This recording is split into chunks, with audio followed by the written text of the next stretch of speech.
reset.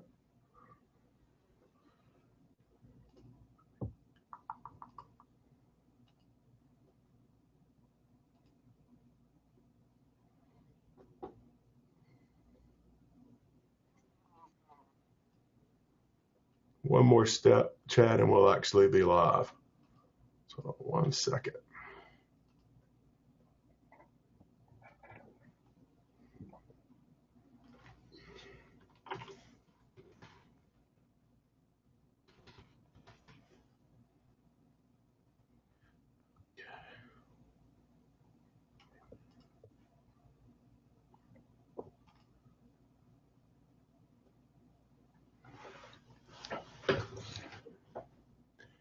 Hey everybody, it's Morse Lillian-Thal here with another edition of the Mo Show Live.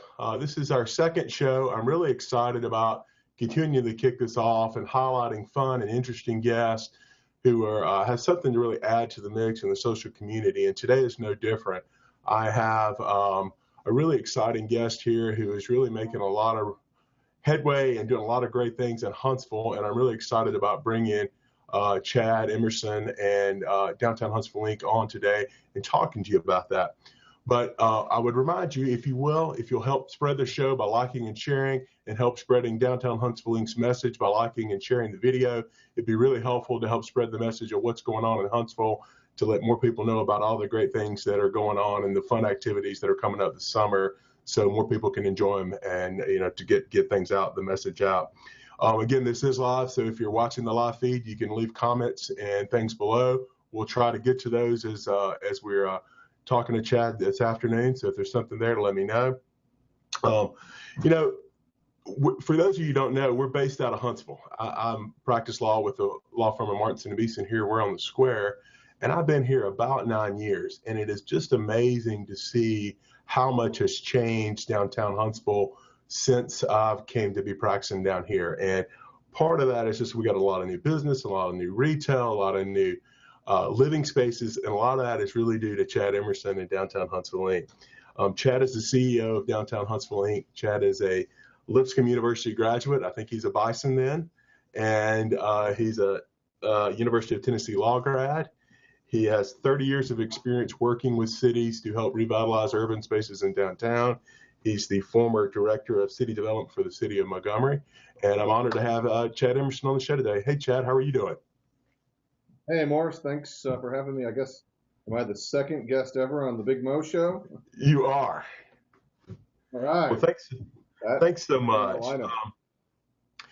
Somebody that's here in downtown Huntsville, we've had the privilege here at our office to work with you and your great organization on events and helping, doing a lot of projects and things. But for a lot of people that may not know how about all these changes are coming to downtown, can you talk to us a little bit about what Downtown Huntsville Inc. is, y'all's mission and your vision, and kind of how it got started? Yeah, so one of the things that we talk about is, can you think of a dynamic, growing city, a really cool city that also doesn't have a really cool, dynamic, growing downtown? And you can't. Most of the cities that people really enjoy visiting or wonder if they can get a job there or aspire to work there, they have strong downtowns. And for a long time, Huntsville didn't. We had a beautiful downtown, great architecture, great parks, convenient location, but didn't really invest to make it really put us on a level playing field to try to compete with other cities. And that's what we're doing. We're competing with the Austins and the Raleighs and the Chattanoogas to get businesses to move here, get great workers to locate here. And so that's what our goal is, to wake up every day to see how downtown revitalization can be great for locals and can be a powerful economic development tool.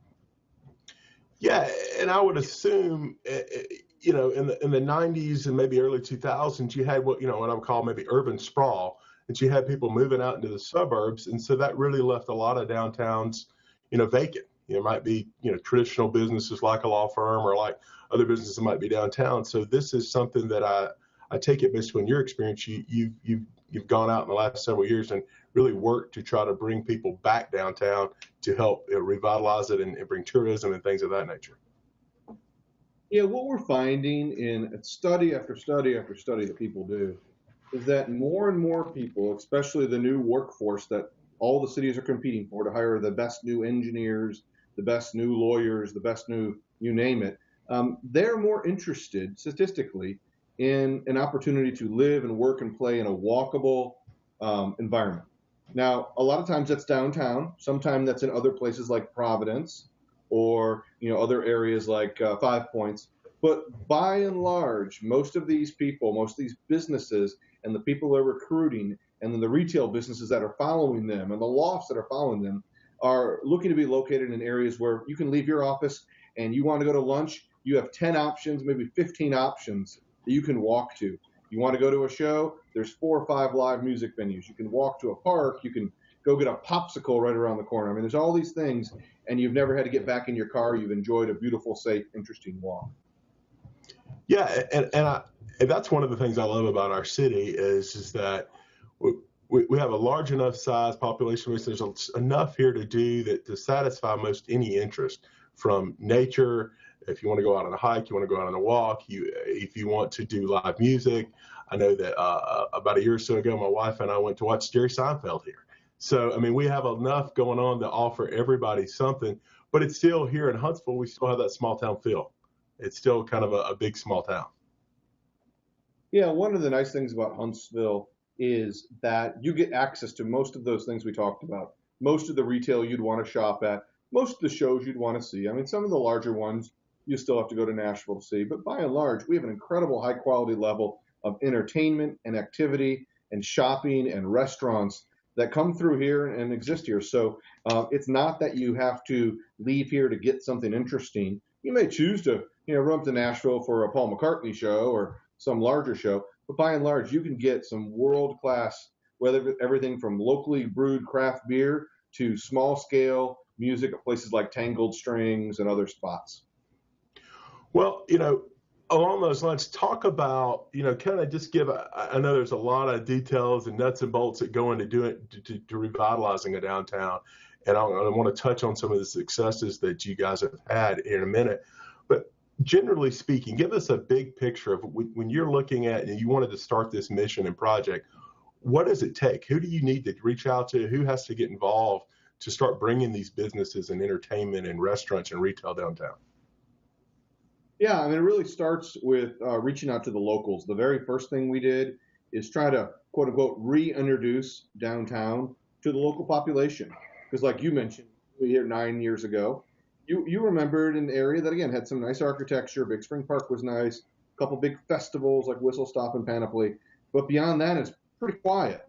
And so when we said, hey, you want to revitalize downtown, a lot of locals who are the ones who use it most often on a daily basis, we had to reintroduce it to them with a lot of unique, quirky events, some early what we call pop-up retail that was kind of quirky and non-traditional locations. That would then allow us to build off of that, and that's how we really got started. We also recognized that right in downtown, 800,000 people go to the Braun Center each year. And so that's a lot of people that we tap into that and convince them to spend more time. And that's why you see things like the Big Spring Park improvements. That's the front door to the Braun Center, or maybe the Braun Center is the front door to Big Spring Park, one or the other. But they're right across from each other. And now you can enjoy a show at the arena like you talked about, Probst Arena. Walk out, enjoy the park, go to Panavino, go to the new Keegan's Pub, walk up to the square. It's an evening-long experience rather than just that show.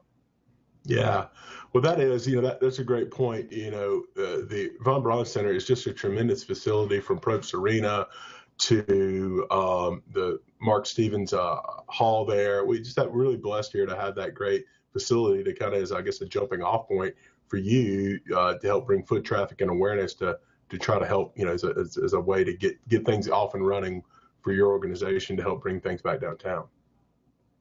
Yeah, what's beautiful about the VBC, I mean, you have a 100,000 square foot exhibit hall. You have Smith Concert Hall with 1,800 or so seats.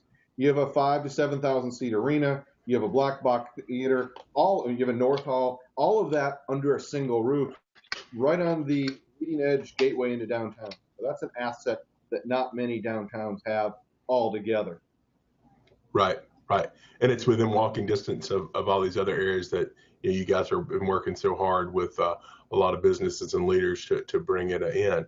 And I assume along those lines, you really had to reach out to the local leaders to try to, in the city here, to kind of say, hey, look, get them on board to try to help build the infrastructure and provide, I guess, incentives in some way or form or fashion to businesses and developers to come downtown. Yeah, I mean, that was when I was interviewing for the job. That was one of the questions I had is, what's the local buy-in? I mean, you have to have governmental buy-in. So what's the mayor, the city council, the mayor's team?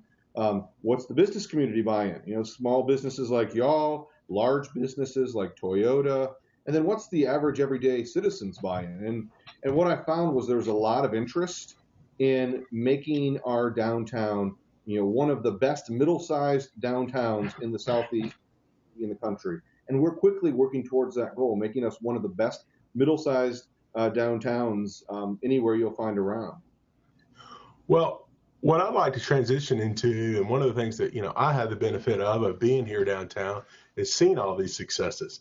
And I'd really like for you to share some of the successes that you've had, and maybe we talk a little bit about maybe what you see on the horizon too. But for people out there that are watching this, that maybe, are thinking about visiting North Alabama, that maybe are coming to the Space and Rocket Center, or maybe somebody who's looking at a job here.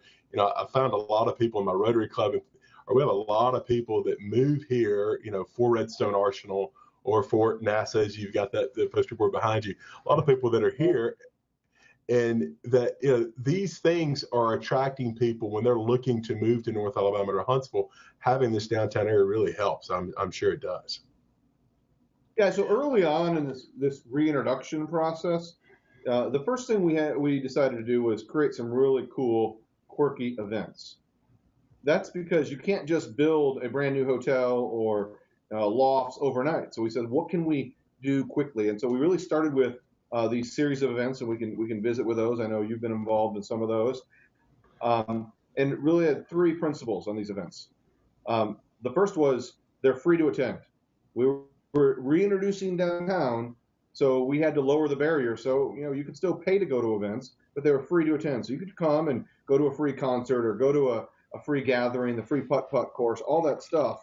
But we also needed to make it quirky. It's not something you could do just anywhere. And so we took a putt-putt course, a mini golf course, and instead of having it at a regular facility, and we have some great facilities locally, we basically took 18 holes the first year, excuse me, and moved them all around downtown. So you could walk around downtown, grab free putters and balls, free. And that was kind of that quirky, free to attend really approach we had, that we could lower the barrier while leaving money on the table for people to go buy a pizza from Sam and Greg's afterwards, or go to a show at the BBC afterwards. Yeah, and that was a really, our office has participated in that every year, but I can tell you that that event in and of itself has brought my wife and son downtown at least once or twice every time you put it on, for us to go walk around, and we go visit the Green Street Market, and we walk around and we usually have dinner, and it's a great way for us to get out and we see people that we run into around the street, and it's easy, it's kid friendly, and it's free, so you really can't beat it. And we've been fortunate to be involved with a similar event, the Cornhole Trail, where local businesses will go out and put up cornhole boards and do it. We've done the same thing, so I really think that's bringing people downtown to see what's going on and to get used to seeing how easy it is to get here and in and out of town, and a lot of great events like that. Talk to us a little bit about, a couple of things. I want to kind of talk about some of the successes now once you kind of transition from these kind of fun, quirky events. Talk about, what's going on downtown in shopping wise. I know I've seen a lot of great stuff, here in the downtown area and over in the medical district. Kind of tell everybody, what some of the successes and things you guys are so proud about that you've been able to accomplish in the last couple of years. Yeah, so once we introduced people, both locals and visitors, or reintroduced them through events, then they decide, okay, I went to an event, I'd like to explore the downtown more. So we started identifying what are some of the low barrier retail options. Some of them, you can't just build a big, huge project like City Center or Constellation or Twickenham Square overnight. And so we looked at the Clinton Row incubators. which was the downtown storage building. The first day I walked through downtown, it's just a bunch of storage units right there in Clinton. That's one of the most key streets, but it was basically dead. And so we got with the owner, David Johnston, and said, hey, what if we put little shops on the ground floor? The other floors remained retail or storage units. And so we had the shops at Clinton Row, which won a national award, and they're really, really quirky. You had 100 square foot things, just basically rolled up the door, and there you were. It was kind of like a stall at a market. And those got to be successful. And so we started looking around, and we said, well, look at that garage right across the street. It's pretty unattractive, but if we put some screens on it on the upper levels, those the first floor was ideal for really cool retail. You could have mezzanines. The first floor was tall enough.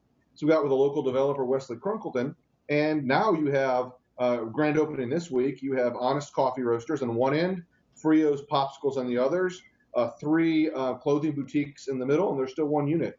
And now you have across the street from each other retail that is unlike anywhere else you'll find in the city. So when people want to have those experiences, you have to come downtown.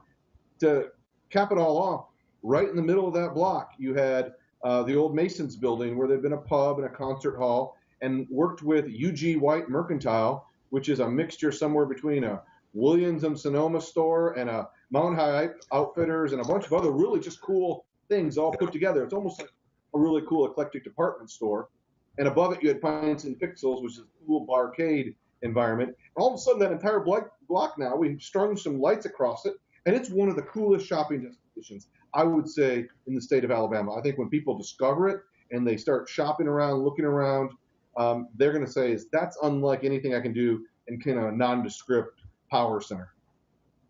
It is, and it's really cool. And, that is just a block or so back from our office. And we I park in that Clinton Avenue parking deck. And it's just amazing to see the transformation right there.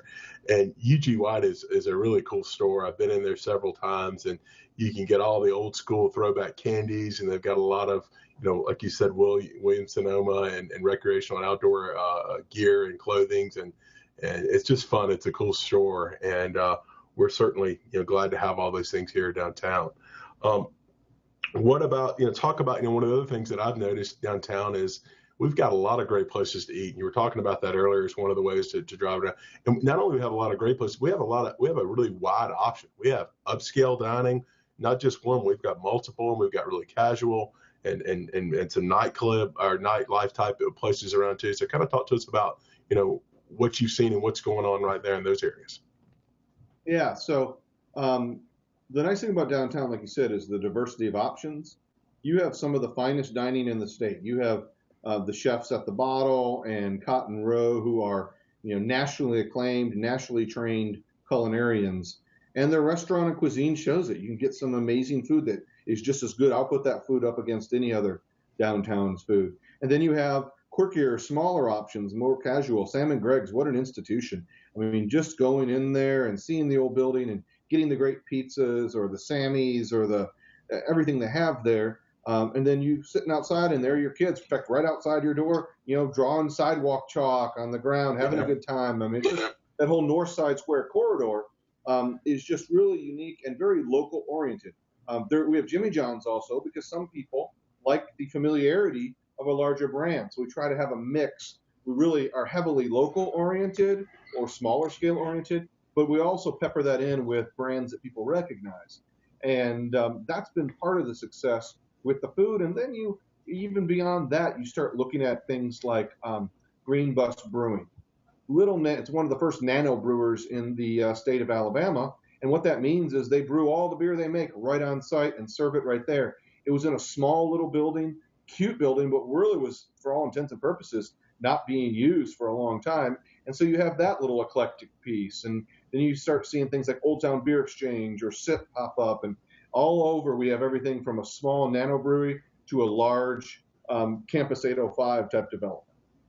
Yeah, we really do. For a city our size, we've got a lot of great entertainment places and local breweries and bars and doing. How, I know a couple of years ago, one of the things that was implemented was the entertainment district. Kind of tell people what that means is and how that works and how that maybe has helped spread foot traffic at nights and weekends. Yeah, so downtown on Thursday, Friday, and Saturday and Sundays during designated hours, you can basically, we call it walk around with a purple cup, which means that if you go in Amendment 21 or you go into Big O's or you go to Commerce Kitchen or Humphreys, wherever, um, you can take your drink to go. Now, some people say, why would you want to do that? Well, our streets and parks downtown and our outdoor live entertainment and activities, they're so nice. They're so interesting. And some people say, hey, you know what? Can you pour my local beer, purple cup? We're going to stroll around and look at public art. I had a poster here of, we have something really cool. It's called let's see if you can see it there. It's called the Secret Art Trail. All around downtown, we have these public art things that people know about. We also have these secret ones that are kind of secret in the sense that they're in unlikely locations. And I've heard several people say, yeah, we're going to go get a to-go cup, or we're going to go over and get one of the small bottle Cokes from Yugi Watt. We're going to go around and try to find all 4 secret art places. It's almost like an art scavenger hunt. That's what the entertainment district on those select days and select hours allow you to do. The funny thing about craft beer especially is that we're an engineering city with a lot of really smart people. Making beer is one of the harder things to do, I've learned. I've never tried to make it, but it's complex. You're dealing with yeast and enzymes and all these really, it can work out in a bad way easily. And so the fact that all of these craft breweries and beer stores here and doing well and winning national awards caused us to do something else, which was really cool that people started enjoying. We have the Downtown Huntsville Craft Beer Trail, and we have the longest craft beer trail in any downtown in the Southeast. We have 10 stops on the trail, 7 breweries, and actually soon to be 7 breweries, 6 breweries right now, 4 craft beer stores. And what people do is, whether they're on bike or whether they're Ubering around, a lot of them are walking distance. You can walk OTBX and Below the Radar and Green Bus are all within 2 minutes of your office. And so people say is, I do a trail. Again, that gives people kind of a structure, loose structure, but a structure to enjoy downtown. You go to all of these stops, you get a little trail card stamped, and at the end of it, you get this opener that says you're a trail boss. And it's this really cool bottle opener. And people love that thing. It's not because they couldn't buy it anywhere. It's just because they felt like with a group of friends, they kind of accomplished something on the craft beer trail. So those type of, whether it be the secret art trail or the craft beer trail, those are little kind of loosely structured events that people love to come, whether you're local, out of town, and experience our city. And by the way, while you're doing all that, you're seeing really interesting parts of the city as you move along. Yeah, and we've downtown, as you alluded to earlier, I think so fortunate. One of the things it seems to me is we have such great architecture down here with the buildings that were already here, the historic buildings with a lot of the historic homes that are within the general vicinity. So when people come downtown for these cool, quirky things and these great ideas you guys have done to bring foot traffic, they really enjoy seeing it. And it's just such a beautiful, calming, cool place to kind of come and relax. And speaking of that, talk to us a little bit about Big Spring Park was neat before, but now it is really cool. Talk to us about what's going on with Big Spring Park and what people can expect when they start coming out this summer, walking around downtown. Yeah, so Big Spring Park is where it all got started for Huntsville. That's where John Hunt saw a spring and realized it's a source of fresh water and founded the city here. Over time, that area had gone through a variety of different uses, and at one point, Big Spring Park East had a road going through it. Big Spring Park West had swimming pools and other things. And so what Mayor Battle and the city administrator John Hamilton and their teams have done over the last couple of years is renovate both Big Spring Park East and Big Spring Park West, both sides of the park. And really, when I say renovate it, it's a park in the middle of the city. And so parks in the middle of the city, even long linear ones like that, have a certain level of formality to them. It's not like you're out in the country and you expect these rolling hills and stuff like that. It's a different environment. And so what they did is try to formalize it a little bit, make the paths a little more logical, larger green spaces. Actually, we grew our grass by a large percentage, the amount of grass actually in the park by doing this, and then really create a seawall, which has that urban type of vibe you expect in a park that winds through the middle of your downtown. So if you haven't been out, they're both renovated now. There's a few final touches to put on and some of the crosswalks. But if you haven't been out there, just going out there and walking or jogging, taking your dog out there, your kids out there. I think it's one of the nicer linear winding parks through any downtown in the Southeast. It's a real beautiful area, and we're real fortunate to have it. And it's just, I know y'all, and I'll talk in a minute maybe about some of the events y'all have coming up down there. But it's just a real beautiful spot, and we're real fortunate to have it. And it's now great to hear that the renovations are done, and it's even cooler to hear. How often do you hear renovations and you say, "Hey, we got more green space now"? So that's actually really cool.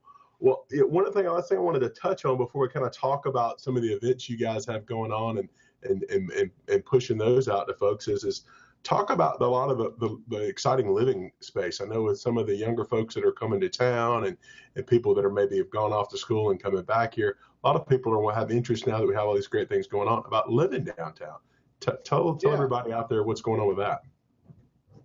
Yeah, so we're real fortunate in downtown Huntsville to have a wide variety of housing types or living types in downtown.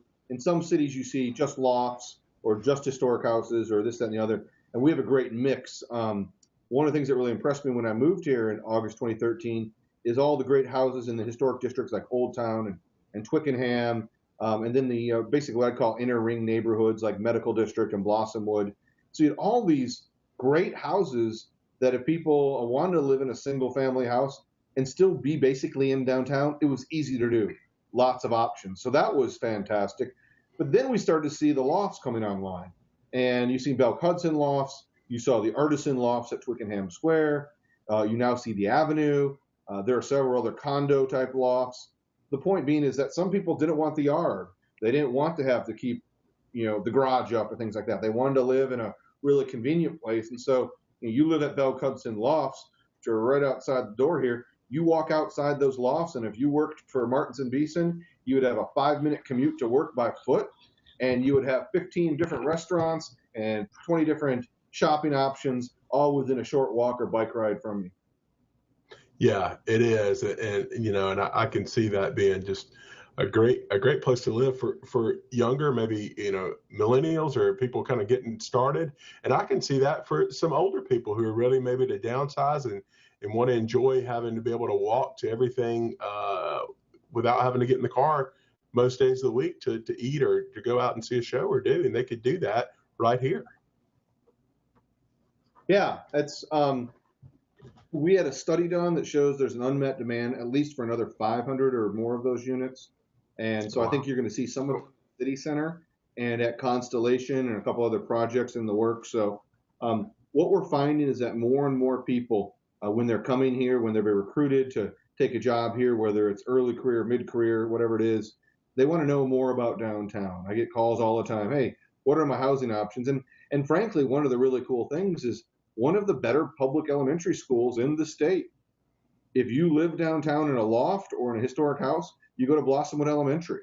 And so a lot of times, if you live downtown, you make tougher education decisions. Here, that barrier is removed. That's one of the advantages of living downtown rather than challenges like it is in many cities. That's a great point. And I know that when people are moving into a new area, when they're looking to decide, my wife's an educator, they're looking at what are my school districts? Where am I going to be zoned for if I'm doing that? And so that eliminates that barrier. Spot on. Well, Chad, what I wanted to kind of hit on was kind of give you an opportunity. Summer's coming up. We've got Big Spring, up and running now, and all the things. I know you guys are probably looking to push out some information on some of the upcoming events, and I, see you got something coming up with Nats in the Park in June. Tell everybody out there what's coming up this summer. What kind of events can we be looking out for to come out and enjoy a night with on the town and maybe a day or time with a family as well? Yeah, so this is a fun time of the year for downtown. Every single weekend between basically the end of September, really October, has something going on. It really kicked off a couple weekends ago with our Paddle the Canal event, which is the first time we did that, where we had kayak and canoe time trials, Big Spring Canal right downtown. And last weekend, Arts Huntsville put on another amazing panoply. Coming up this weekend, the second weekend of May, whenever this gets posted, or the first full weekend, is Whistle Stop. It's got great live music and barbecue. Then the week after that, Rocket City Brew Fest, one of the fastest growing brew fests in the Southeast. Following that, we kick off the return of our food truck rallies this year, the Battle of Food Truck All-Stars. And so you're going to see that signature event and week after week, NASA in the Park, which the sign's right here, that's June 17th. That's the official open house for Marshall Space Flight Center. The things they're doing at Marshall are some of the most important space exploration things happening in the world. And guess what? They bring all their cool programs and toys right down to Big Spring Park East and check them out. I call them toys. I'm sure they're very sophisticated, but they're fun to play with. So, they let you touch them and mess around with a few of them, so that's pretty cool. And so, we have an event here. It's coming up next week and two. We have the Art Walks return right outside your office. You can literally, on Fridays, the second Fridays of the month on North Side Square and East Side Square, you can stumble outside of your office and see all, probably 50 art vendors, playing, or selling, and we'll have some music playing. It's a great way to enjoy that. Thursdays, you mentioned this Thursday or the whenever this gets posted, but May 4th, return to the Green Street Market. It's another one of those, signature events that Nativity Church puts on. You can go there and get, it's not just a farmer's market. It has great produce, has great eggs and proteins that you can buy from local vendors, but it also has, really amazing prepared foods. They always have live music going on there, other exciting things. We also brought in, we have a growing music culture here, and I think people are starting to recognize how much talent we have here. NASA in the Park, all of the bands that play that entire day from 10 to 3 are either NASA employees or their spouses. How cool is that? I mean, that's just cool. Really highlight that. So we said let's get with our Huntsville and create what we call Busker Fest, which busking is playing for tips on the sidewalk. Inside the entertainment, you can do that. And so for 3 straight days at the beginning of June, you'll have buskers set up, and you'll be walking along, and you can choose to tip them or not. It's entirely free, and just listen to these live musicians 3 hours a night. So there's 9 hours or so of free music going on. We also have free music right outside Yugi Watt every Thursday from 5 to 8 under lights. Our friends at AdTran, I'll give them a plug there. And so just all those shops we're talking about with the lights hanging across there, we're going to add music there on Thursdays. So then you start getting into the summer and more activity. We've got a brand new concert series that's coming up, supported by Toyota. We're going to have more details on that soon, but it's called the Drive-Thru Concert Series. It's going to be one of the most unique ones that we think happens anywhere in Alabama. And just week after week, event after event, we do a lot of them. But then you have things like HamaCon, which is an anime convention that comes downtown each summer. I mean, you have these events that it's hard to find a weekend where you're not competing with another event. I consider that to be a good problem to have. Well, you just laid out a lot of great stuff. And I can tell you that, I walk out the office, especially during the summertime in the last couple of years, is these things have really taken off. And it's so fun to see people milling around and families milling around and these, you'll stop and walk by a 1 or 2 person band set up out there, and it just amazes you and blows your mind at how good they are. And you'll stop and listen, catch yourself listening for a song. So it's really, really cool. And I would encourage everybody. My family has really enjoyed the Green Street Market. We've got a lot of great produce and some fun other little country odds and ends out there. And it's a fun time to come and see and do. And it's easy to get around down here. There's plenty of parking with the parking garage over there where we were talking about. So, just come down and check it out. Well, I like the lines too with the getting around. For a long time, foot was the way to get around. Because again, it's nice to walk, nice blocks. You recently introduced the bike share program. It's called the Downtown Huntsville Blue Bikes. There are 8 stations, 42 bikes all around downtown that you can rent by the hour or get an annual membership, and you can ride from 5 points all the way to Campus 805, and then 6 stations really in the core of downtown. And that's something you can do just for entertainment, but also to get around. I'll hop on a bike if I'm going to a meeting down at Twickenham Square. I'll hop on a bike right here at Clinton and ride it down to Twickenham Square and park it. And so between walking, the beautiful walking we have, the bike share, and now Uber and Lyft being here, so you have these convenient ways. If you decide, I don't want to even bring my car at all today, wherever you live, hop in an Uber, hop in a Lyft. They'll bring you downtown. They'll take you home when you're done. That's great. And that is really great and really convenient. Well, tell everybody, all these great events that you're talking about, how can they keep up with with your organization and Downtown Huntsville Inc., website, and more importantly, probably with most people, social media, Facebook, Instagram? Do you guys have those pages, and how can we keep track of you? Yeah, so our homepage is downtownhuntsville.org, all spelled out, downtownhuntsville.org.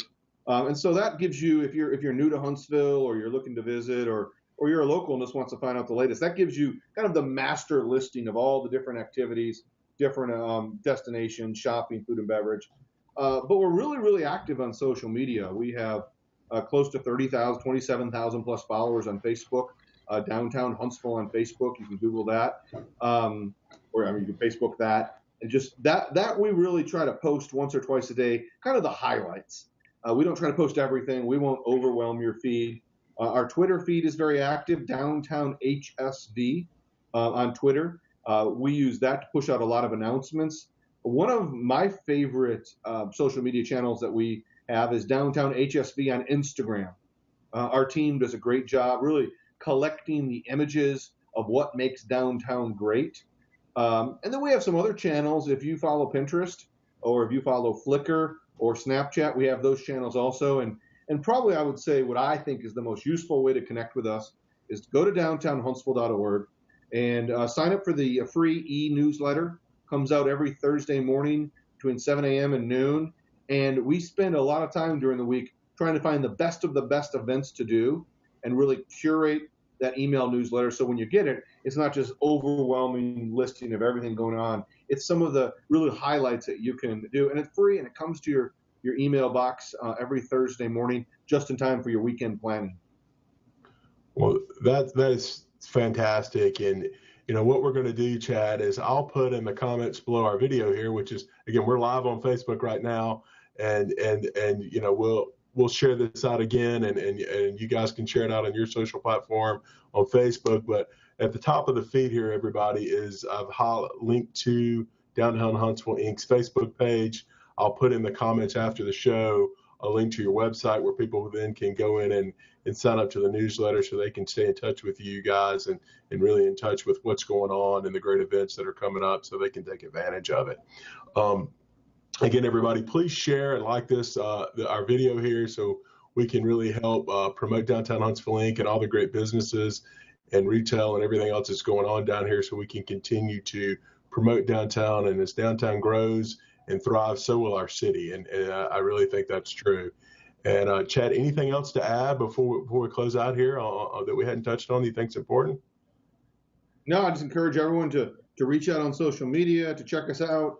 And remember, 95% of the events that DHI puts on, Downtown Huntsville Inc., are free to attend. So you can come, you can see if you like the music, see if you like the atmosphere. You don't have to even commit a single dime to that. Now, we hope you spend some money down here on the great food and beverage and shopping, but that's one of the reasons that we do that is come test drive downtown. We think you'll like it, and we think you'll want to stay involved. It's true. It's a great area, and it's thriving, and we really encourage everybody to come check out the great things that are going on down here.